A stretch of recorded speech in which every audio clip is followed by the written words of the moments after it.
welcome to Elements of Ayurveda, Empowering Wisdom of Life.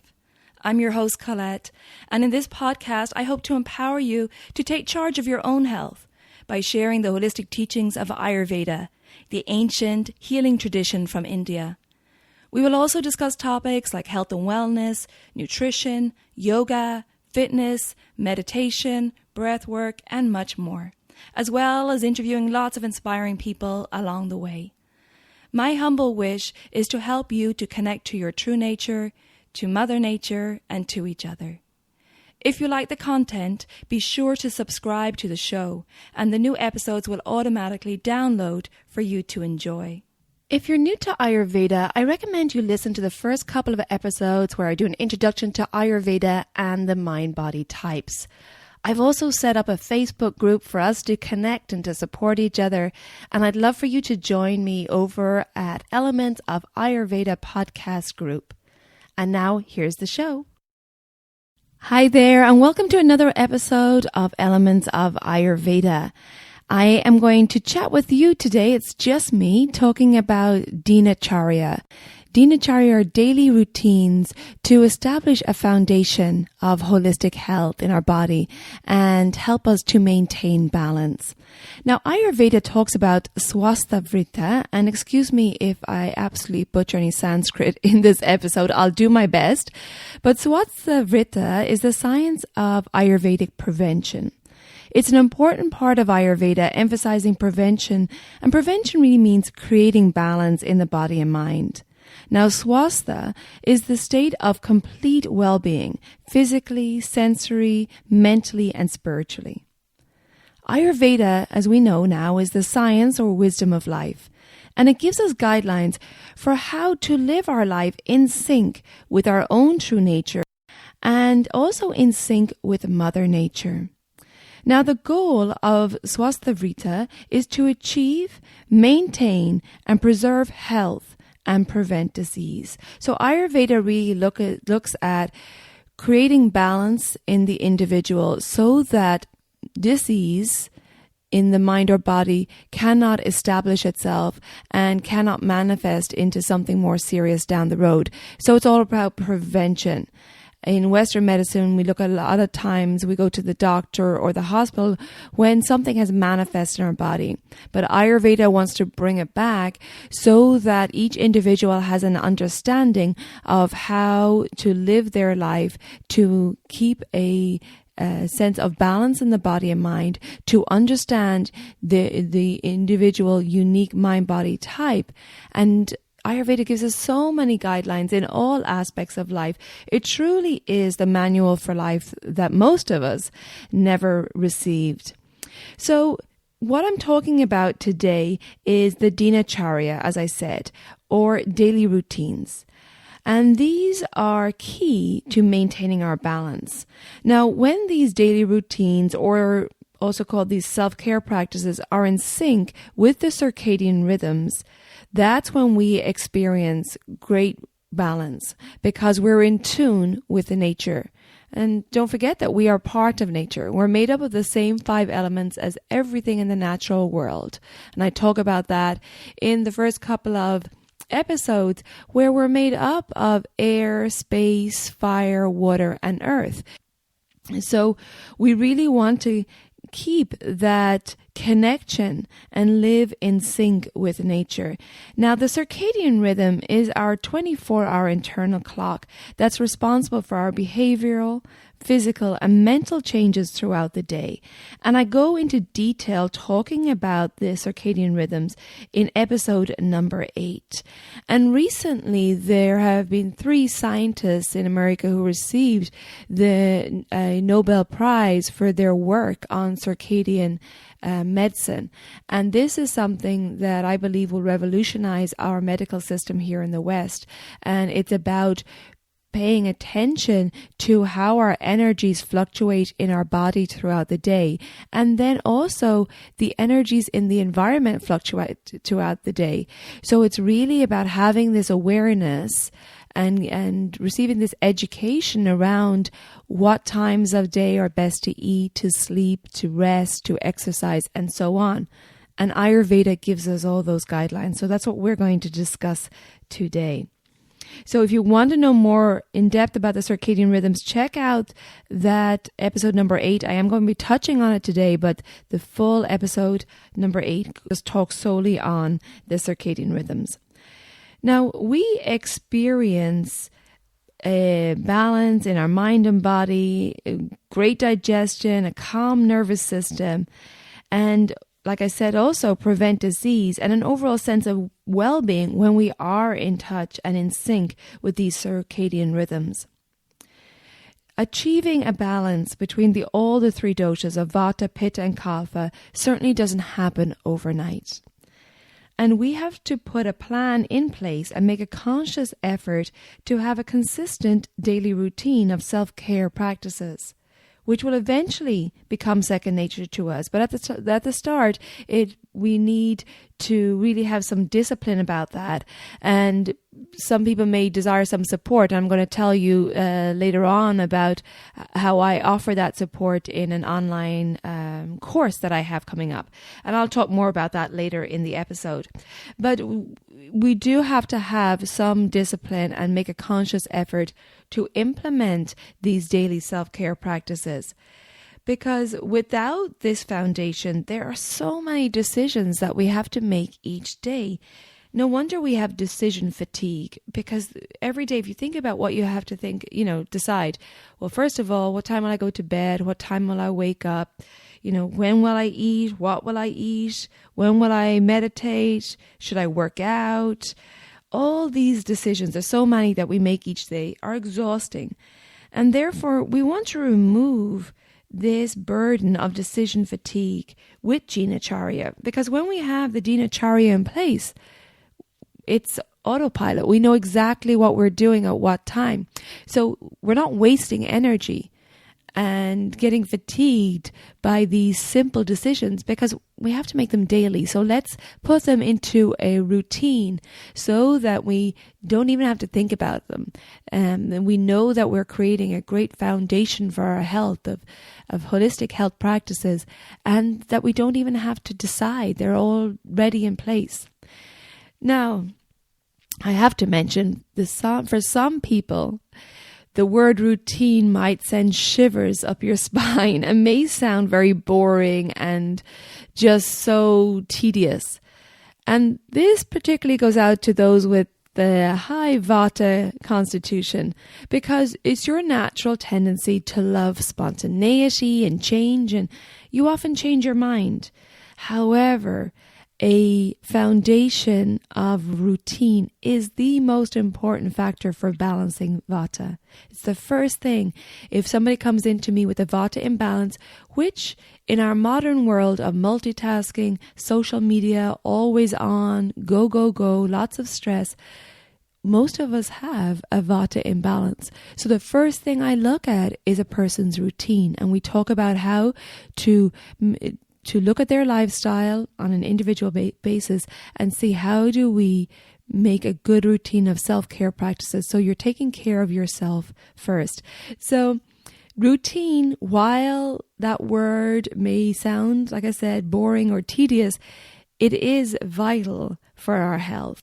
Now, the routine of going to bed at the same time, rising at the same time, eating in the same time frame allows our body and mind to adapt to the rhythm, and also to anticipate, we're coming up on lunchtime, and we'll start getting tired in the evening, and just having these practices at the same time each day, our body is at ease, because it's knows what's coming next, and it's getting into a rhythm with our own body, but also in tune, like I said, with the circadian rhythm and the rhythm of nature, because the energies of Vata, Pitta, and Kapha rise and fall throughout the day and in our body.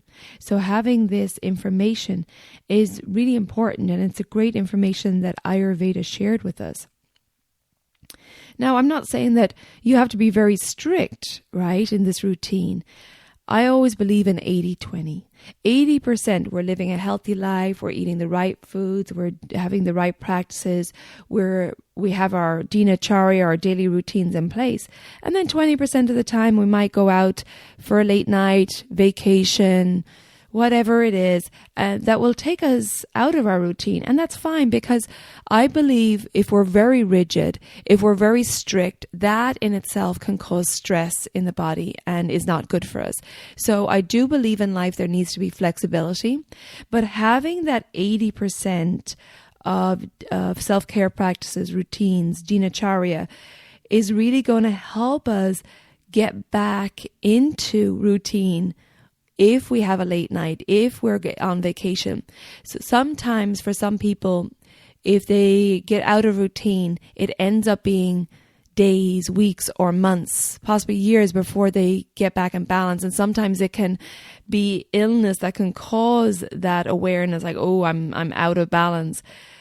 But with a foundation of Dinacharya, it means that when you have these interruptions in your daily life, when you have this 20% of going out of your normal routine, that you quickly come back into routine, because it's just part of your makeup. It's part of the autopilot. And also, at a certain point, you will miss it. When it becomes part of your day, you will miss the routines, and you'll eventually crave that rhythm, because you know how good you feel.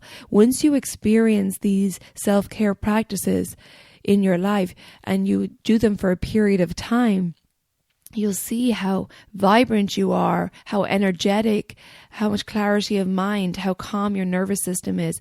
And when you go out of balance, or go out for that night out, or go on vacation, you'll come back and crave that routine again. So you'll simply just slip back into those Dinacharya again. And it's especially important to have these Dinacharya in all stages of life, but in particular in the Vata stage of life, which I talk about in detail in episode 10. The Vata stage of life is the period of life which is post-menopause for women and post-andropause for men. And this is when the Vata energy rises in our bodies for everybody. So we can be more prone to Vata imbalances. And so having a routine in our elder years is crucial. Very, very important to help us maintain balance. So I talk a lot about that in episode number 10, about that Vata stage of life, if you're interested in more information on that. But like I said, it's key for all of us to have these daily self-care practices in place. And the classical Ayurvedic texts outline a daily routine, or like I said, Dinacharya. So I'm going to go through some of these now. I can't go through all of them, because Ayurveda literally gives us guidelines for everything in our life. It's absolutely amazing. But I'm going to choose some of them that I recommend to clients in my consultations. So the first thing is to go to bed early. To go to bed at 10 p.m. That's the most important, because a good night's sleep is key. Now, the reason we say to be in bed and hopefully asleep by 10 p.m. is that in the circadian rhythms, the Pitta dosha rises at 10 p.m. From 10 p.m. to 2 a.m. is Pitta time. And this Pitta energy is about conversion and transformation, and it's quite energizing. However, it's not there to energize us. It's there to detox, to rejuvenate and restore our body, to digest the thoughts of the day, whatever experiences we had in the day. It's going to digest that information. It's going to digest and assimilate our last meal. It's going to detox our organs, and it's going to restore us and get us ready for the next day. So if we're up and about, eating, working, watching TV past 10 p.m., we're really shooting ourselves in the foot, because our body cannot give us energy for the activities that we're doing and do the detox, restoration and rejuvenation in order to prepare us for the next day. So really being in bed by 10 is key. And that's one of the most important Dinacharya, so that our body can do the work it has to do to make sure that we're experiencing optimal health and vitality the following day. Now, another one is to wake up during what's called Brahma Muhurta. And again, sorry for the Sanskrit pronunciation. I hope I'm doing okay. But this is a very auspicious time for waking up. And according to Ayurveda, the ideal time to rise is 3 hours before sunrise, or at least half an hour to an hour before sunrise. 3 hours may be too much, but half an hour to an hour before sunrise is definitely doable. So it's the best time for us to arise and experience this prana-rich, this energy-rich time of day when nature is quiet, and it's a wonderful time to meditate, what I'm going to talk about in a moment. And our body is hopefully well rested, and our mind, it will be alert and focused, but also peaceful at this time because we have no distractions. It's first thing in the morning. Everything is quiet. And this is a great time to rise and do our self-care practices, because for a lot of people, when I mention these routines, which are simple, but a lot of times there's a hesitation. It's like, oh, where am I going to find time? But if you're going to bed at 10 and getting up early, you'll have this beautiful, peaceful time, perhaps even before your children wake up, for this time for yourself. So Brahma Muhurta is a really great time to get up and spend some quality time taking care of yourself first. The next one will be to eliminate. Our body has worked hard detoxing overnight, so we want to eliminate those toxins now first thing in the morning. And ideally, we're going to have, urinate and have a bowel movement first thing without any caffeine stimulation. This is a really good sign that our body's in balance if we're eliminating naturally every morning, and that we're also hydrated and urinating frequently. And something that can help if you're not eliminating in the morning, something that you can sip on in the morning is lemon water, because that will promote elimination, hydrate the body, and also alkalize the body. But this is where you take half of an organic lemon and squeeze the juice and the pulp into some hot water and drink that. That's a simple tip if you are having trouble eliminating in the morning. And if you're having further difficulties, I recommend, booking a discovery call with me, take advantage of that 30-minute discovery call, and we can just have a look into what's going on in your specific situation. But you definitely want to be eliminating daily. So that's another Dinacharya. The next one will be to scrape the tongue. And scraping the tongue, now this is not with a toothbrush, but with a tongue scraper, which is like a U-shaped. It can come in stainless steel or copper and other metals. Or you could also use like a stainless steel spoon if you can't locate a scraper. But you want to scrape from back to front, and this helps remove the ama or toxins from the tongue. Most of us will have a layer, a white coating on the tongue in the morning. And this is some food particles which may have come up the food tract overnight and laid on the tongue. And so it's undigested food particles, which is ama. And this is that stuff, that sticky, putrid stuff that is causes for disease in the body according to Ayurveda. This is a sample of it on your tongue in the morning. So we definitely don't want to swallow that back down. We want to scrape it off.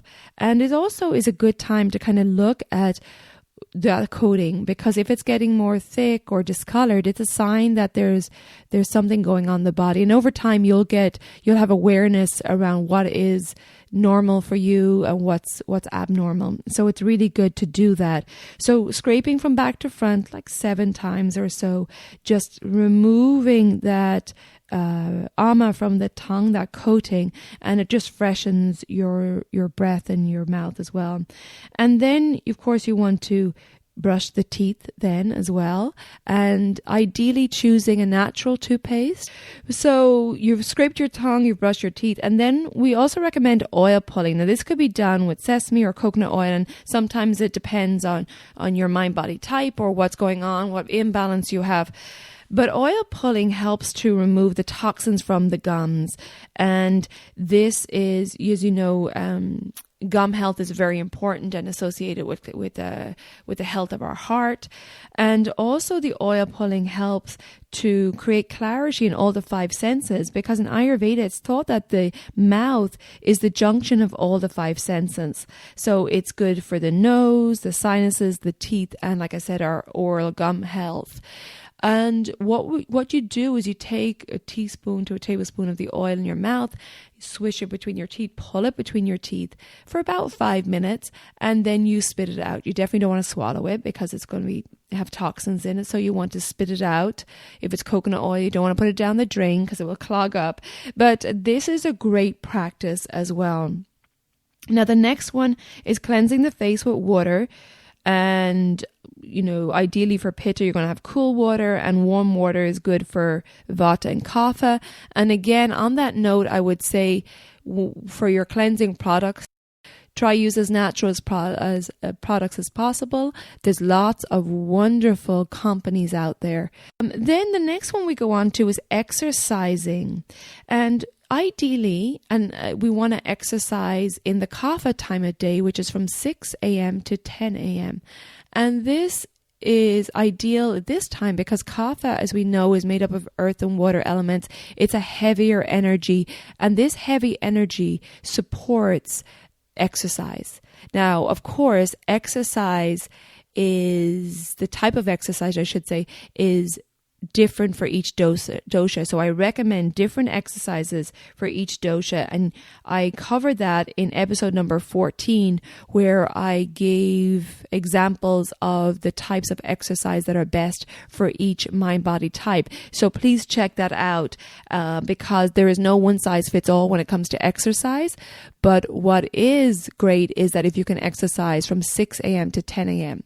Now, if that doesn't work with your schedule, you can work out in the evening, say if it's after work, but ideally you want to finish by 7 p.m. because if it's after 7 p.m., it could energize you too much, depending, of course, on what you're doing, and it could affect your sleep, particularly for the Vata dosha, which can be prone to an active nervous system, and definitely exercise can stimulate Vata dosha and cause problems with sleep, which Vata dosha, those high with a high Vata dosha or constitution tend to have sleep difficulties sometimes, challenges when they're imbalanced.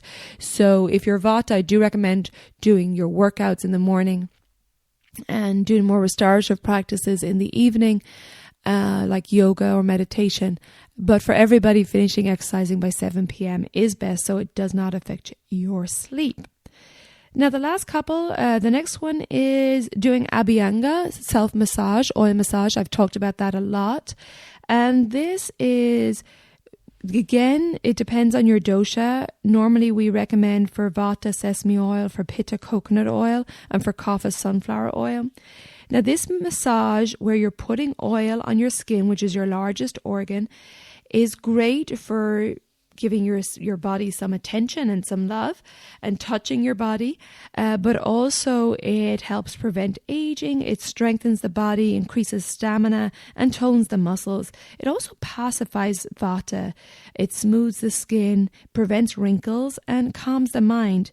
So this is good. You could do this after you exercise in the morning, before your shower. And we ideally leave it the oil sit on the skin for about 15-20 minutes. And maybe you can meditate during that time, which I'm going to talk about next. Or if you don't have time in the morning, this could be a nice practice in the evening as part of your evening routine before bed. Particularly if you have challenges with sleep or getting to sleep, this is a wonderful practice to calm the nervous system, prepare your body for sleep. So using some nice warm oil, allowing to sit on your skin for 15 to 20 minutes, and then showering afterwards helps to the heat of the shower helps to drive the oil deeper into the tissues and just takes off any greasy layer. So that's a big practice in Ayurveda, the Abhyanga self-massage. And then meditation. Like I said, if you have your oil on and you have to wait 15 to 20 minutes, it's a great time to meditate. Now, meditation, as I mentioned earlier, can be done in the Brahma Muhurta time of day. And this is the best time to meditate. Like I said, either a half hour to 3 hours before sunrise, when nature is quiet and so is the mind. The Vata time, as I mentioned earlier, is from 2 to 6 a.m. So meditating at this time will calm Vata and will help you start your day feeling relaxed, and will help the prana to flow, the life force to flow. So it's like I said, it's an auspicious time of day. If you have children, it can be great just to take some time to yourself before they wake, so that you can start your day grounding your energy, taking care of yourself first, so that you can be in a great place for when they wake up, or the rest of your family. And even if you don't have kids, just for yourself, it's really important to take care of yourself first.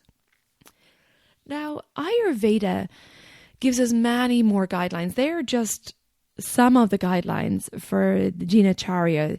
Other ones they talk about are eye care, ear care, nose care, aromatherapy, what clothing to wear. I mean, the list goes on and on. It just is that manual, as I said, for life.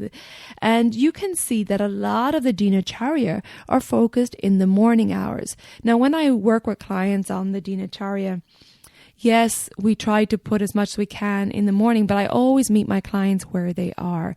And I definitely don't want to cause stress in anyone's life. So we work with you have to work and be flexible with your time, with your lifestyle, with what your work and what your day consists of. So Ayurveda is not about causing stress or putting pressure on. It's about saying, well, these are the ideal. But if this doesn't work in tune with your lifestyle, with your family, with your schedule, well, then let's look at how we can move things around, and we can still get the Dinacharya in at appropriate times and ideal times, but we don't want to cause stress. So please keep that in mind. We always need to be flexible. But the reason that they do have a lot of the Dinacharya focused in the early morning hours is because these hours provide a fresh start every day to lay a foundation of holistic health and a wonderful routine of self-care practices with which to start the day in the best possible way. By just establishing like a simple routine of self-care practices, we can have a profound effect on our health and our well-being and prevent illness. And so why wouldn't we, right? Now, I want to talk about habits, because our life is really a sum of our habits. And we thrive when our lives have routine. However, our busy lives today tend to pull us out of routine. So what we want to do is, like I've been talking about this whole episode, is establish a routine. And it's key because habits really affect our life. You know, what we eat is a result of our habits. How unfit or fit we are is a result of our habits. Our outlook on life is a result of our habits. Who we spend time with, how happy or unhappy we are, how successful or unsuccessful we are. What we do, think, each day shapes the person we are. And I'm going to take some information from a book called The Power of Habit by Charles Duhigg. And he talks about the 3 R's of habit formation, or the habit loop. And he says that all habits form by the same 3-step process. And that is the reminder, the routine, and the reward. That's the 3 R's: reminder, routine, and reward. So, well, the reminder is the trigger that initiates the behavior. Then the routine is the behavior itself, or the action you take. And then reward is the benefit you gain from doing that behavior. Now, this 3R habit formation has been proven over and over again by behavioral psychology researchers. So the example that Charles Duhigg uses in his book, well, the reminder is the traffic light that turns green. And the routine, our normal action, would be that we drive through the lights. And the reward is obviously we would get to our destination faster. Now, example that I use is that the reminder, if we want to have it, say, instill a gratefulness practice, The reminder that I may use for my clients is, well, when you sit down to eat dinner, that's going to be your reminder or your trigger that you need to say what you're grateful for that day and what you're grateful for in life. And then what will be the reward? Well, doing that gratefulness practice will remind you of all the positive aspects to your life and set your body up for good digestion by focusing on your food. And modern research shows that the emotions that we have when we eat affect the microbes in the food for positive or negative. So it's important to, and I've said this before, is to make sure that you're focusing on your food, but just having that habit of doing a gratefulness practice or giving thanks for the food or saying a blessing over your food can really set the scene and set our mind and body to intake that food in a positive manner. So that is the 3R foundation. Now, this is what I use, and what I mentioned earlier, I was going to discuss my daily habits course. And this is the structure I use in my daily habits course, where I use these 3 R's of a reminder, routine, and a reward in order to implement these Dinacharya, the daily routines, the self-care practices that are in sync with the circadian rhythms. And in this Daily Habits for Holistic Health online course, it's a course where I structure it to help you implement a routine that will keep you in sync with the circadian rhythms so that you can structure your day to be in tune with nature rather than go against it and suffer. And each day you receive a short video to watch. And I do actually have a group online course coming up. It's going to start February 24th, 2018, go right through to March 24th. And it's just $95, and you receive access to a private page on my website where there's going to be videos that you watch, a webinar that you watch each day. And some days you'll receive a routine to implement, and other days it will be discussion and it will be information and education. But you can take it at your own pace. Ideally, we hold each other accountable in the group and we try to go through it in the month. And like I said, it's a short video that you get to watch each day just to keep you on track. But along with implementing some of the Dinacharya I spoke about earlier, along with others, we also talk about understanding the different mental qualities and how to maintain balance with pranayama or breath work, visualization and affirmations and yoga. So we talk a lot about that, and we talk about doing breath work for each individual dosha and what visualization and affirmations are good for each dosha. We talk about the foundation of Ayurvedic healing and how to understand this simple principle and how to bring it into your life so that you can become your own healer. You can take charge of your own health, become a healer for your family and friends just by learning these simple principles and learning the foundation of Ayurvedic healing. And we'll also have great discussions around developing your intuition and how to do that, the power of positivity, and how compassion impacts your health and well-being too. I highly recommend this course if you feel that you would like to implement these Dinacharya so that you can establish a foundation of holistic health. You can have a great understanding around why you're doing it and also understand how to tailor the Dinacharya for you as well. And if you're really ready to make some positive changes in your health and well-being, that you want to thrive rather than go against these circadian rhythms and suffer. So I highly recommend that. I'll put the link in the show notes here. Like I said, it's the group one. I offer it privately also, but the group one is going to be starting February 24th. It's going to go right through to March 24th, and we'll go through it as a group and hold each other accountable and support each other also. And you can also, just go through it at your own time as well, because the videos will be available to you, the short webinars each day. And this, like I said earlier, this practice of having these Dinacharya in place a key to your health and well-being. And rather than trying to decide each day what to do and have energy fatigue around these decisions, you'll have these practices in place to keep your body and mind in balance and prevent disease. So I can't stress enough how important these Dinacharya are. I do them daily. I get up at 5 a.m. and I do my practices. I get to bed by 10 p.m.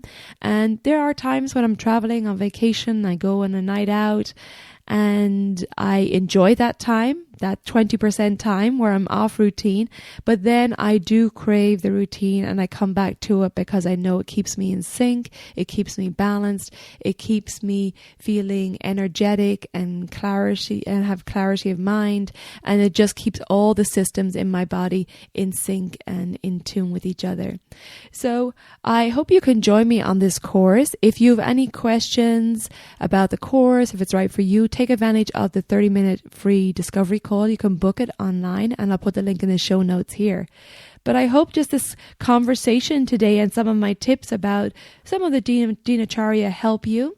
And like I said, if you want support around implementing those, come join us on this group course. Thank you so much for tuning in. I appreciate your support in this podcast. I love doing it, and I want to continue doing it for you and giving you lots of information. And these podcasts are great because you can access it from anywhere. You can listen to these podcasts on the go. The information is free.